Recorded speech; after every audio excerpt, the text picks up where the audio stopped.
Hey guys, welcome back to ArtosisCasts. We're looking at Queen, one of the best Zergs in the world, two-time ASL champion, going up against Royal, one-time ASL champion, and definitely one of the strongest Terran versus Zerg players out there. So, yeah, I just think that's a fun match to watch. It's going to be on Dominator. You know, Dominator, I think it definitely has a few issues in the early and mid game that are hard for Terran to deal with, but after that, I think it becomes a pretty good map for Terran.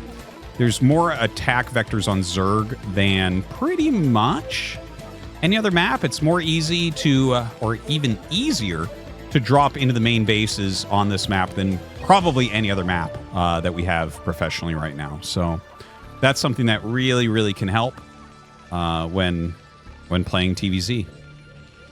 But yeah, like I said, in the early game, for instance, stopping Mutalisk harassment can be really hard on Dominator. There are situations where the reverse ramp could be painful, but generally, you know, it's not all that scary. But if any early damage comes from a Zergling build, it could be rough. Although we don't see that too often because it's so risky from Zerg, and there's better. I think there's better cheeses basically. But yeah, Dominator. You know, 3-player map. Love it. I've been pretty much on a Dominator high for a while now. I know it must be annoying for you guys to hear how much I like 3-player maps, but truly, I think it's hard to dispute. It's just such a good balance is struck there. And I don't think it should all be 3-player maps. I love that we have generally in a given map pool. What is it? I think generally ASL does 2 2-player maps, 1 3-player map, and then like 3 or 4, yeah, 4 4-player maps. I believe that is generally how they do it, which is, that's interesting. I wouldn't mind if it went to 2 3-player maps and 3 4-player maps. I actually think that would be a bit more interesting. Yeah, I don't know. Let me know if you think so as well.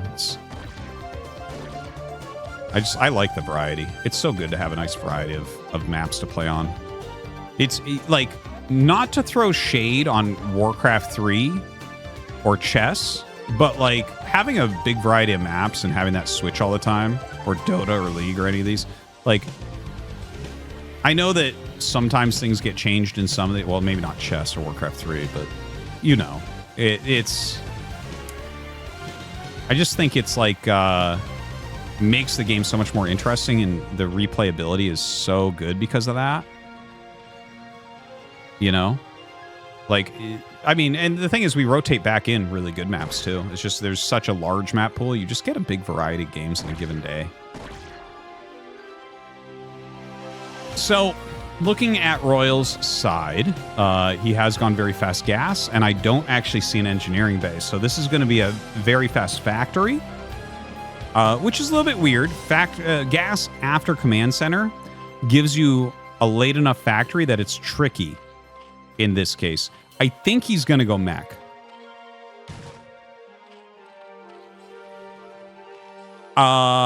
It could be a Valkyrie rush, though. A Valkyrie rush is not a terrible idea because Mutalisk harassment in this general area is very hard to deal with. You know, there's so many areas that you want to block with missile turrets.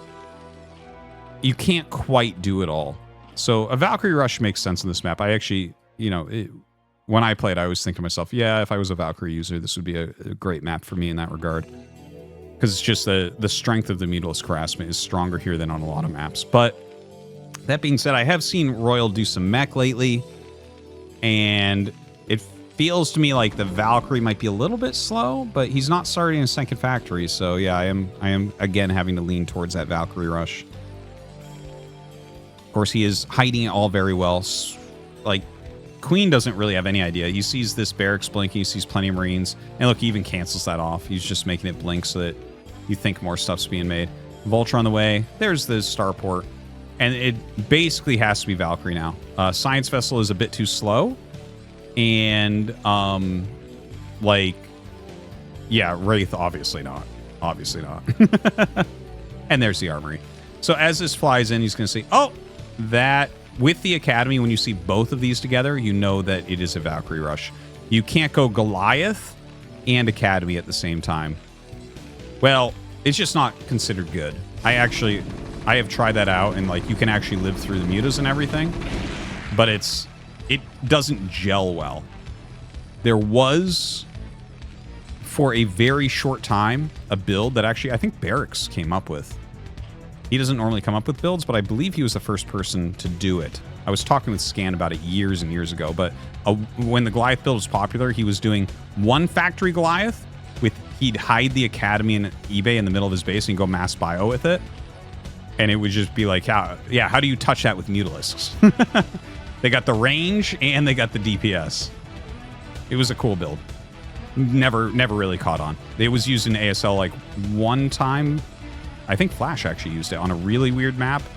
I can't recall if he won that game or not, but yeah, it never became a big build.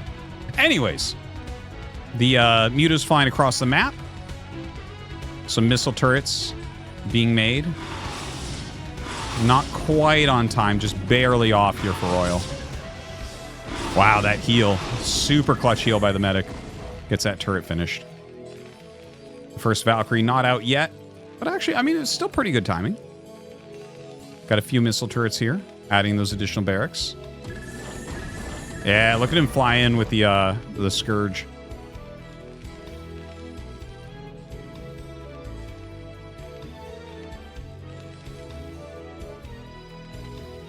Now, range is on the way. He hasn't started +1. Okay, just now started +1. Obviously, you're a little bit gas-starved with this build.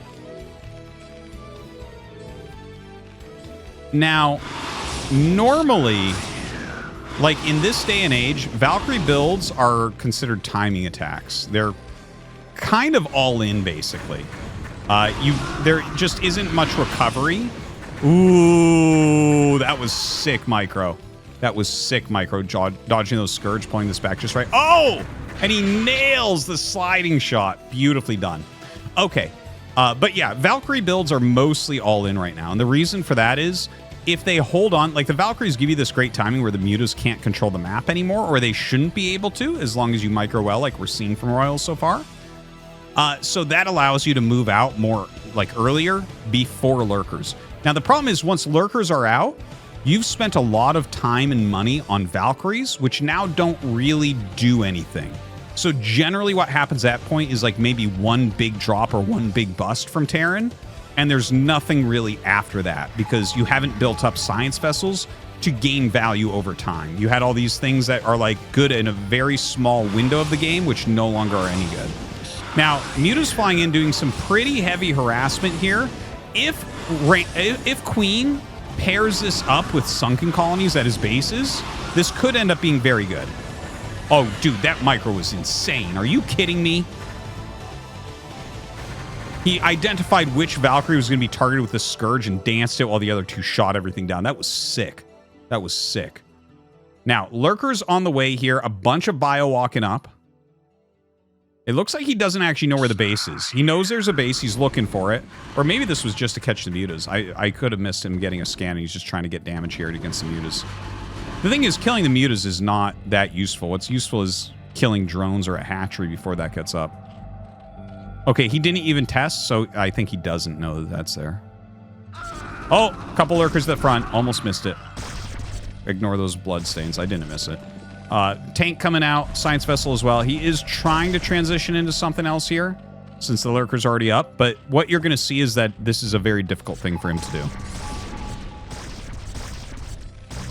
Hive is on the way. It's got this single siege tank taking a ton of damage. Oh my god, Royal. Pull it back, bro. Okay.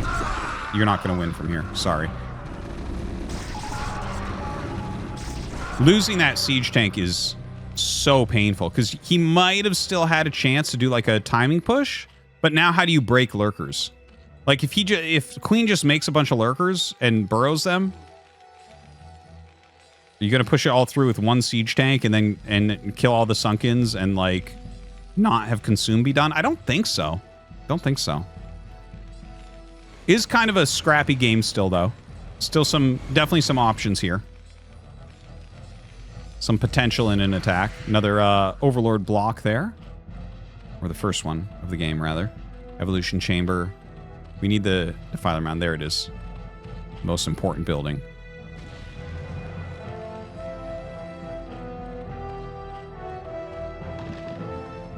Now that is a big group of lurkers. But he has 2 siege tanks and a vessel, so like, as long as he micros well and gets in position, these won't kill him. But, oh, that's scary, actually. If these just run up and burrow, there's not enough Marines here to DPS them down. Okay, runs up, bros 4. Good spines. Oh, my God. It's so close to killing that tank. Just going to leapfrog forward a little bit. Getting huge amounts of damage. There is a counterattack towards his 3rd. Okay, if Royal can hold this and clear these lurkers and kill this base, there is still potential for him in this game. 2-base Cirque is incredibly weak. Like, you can really do insane comebacks against 2-base Cirque.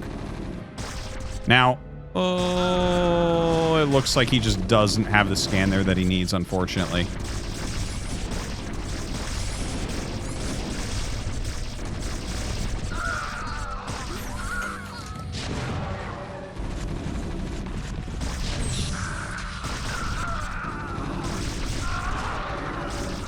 Yeah, that's going to be it. Like, he is so far ahead at this point. Even though he's killing all these lurkers. He's down 3 workers right now. You know, Consume is going to be done shortly. Mass lurkers are out. Queen's economy is reasonable. Doesn't look like a winnable game to me. Scourge flying over. I think he wanted to Scourge this command center. Oh, he gets a vessel. Even better. But yeah, he actually had enough Scourge to kill the command if he had gotten over there a little bit quicker with them before it landed. A couple hatches on the way macro-wise here for Queen. Queen really has been looking excellent lately. And this was a very strong game. It was kind of a tricky opener. I think the Overlord coming in and seeing this definitely helped Queen to make a lot of very good decisions. Oh boy. A little bit off our poor Terran player Royal here. But yeah, like I was saying, the Valkyrie builds, they just don't have much staying power after the Valkyrie phase. GG. And yeah, I'll be honest, I don't see Valkyrie builds really getting out of the niche that they're in, where they are simply for a timing attack. You know, there was that one mech switch that Light was doing a couple years ago, or maybe it's 3 years ago now, with the Valks. With the 2 Starport Valkyrie. That was a cool one, but it kind of fell off. And as far as other Valkyrie builds with bio, like, I mean, you saw exactly here. If Zerg just slows you down a little bit, gets lurkers, there's not a lot left. You just don't have anything for the late game at that point. So, it's a tough one. I don't know if we're going to see Valkyrie builds really reinvented at some point. It's like you should still have them in your arsenal. It's an important build to have. But once upon a time, it was becoming standard, and that's no longer the case. Let me know if you think there's a different Valkyrie build out there for us to find. Thanks for watching, guys. See you next time.